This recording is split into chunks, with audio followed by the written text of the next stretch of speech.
Judy Ann Santos, ibinahagi sa Instagram ang masayang at simpleng selebrasyon ng ikasampung kaarawan ng kanyang bunso na si Luna. Puno ng pagmamahal ang ikasampung kaarawan ni Luna, ang anak ni Judy Ann Santos at Ryan Agoncillo.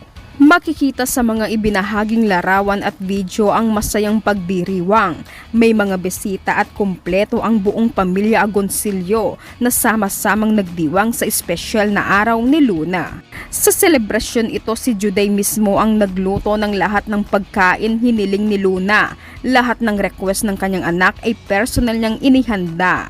Mula umaga hanggang gabi, abala ang aktres sa kusina, ngunit ayon sa kanya, hindi naging hadlang ang pagod dahil mas nangingibabaw ang saya na naidulot nito sa kanyang anak.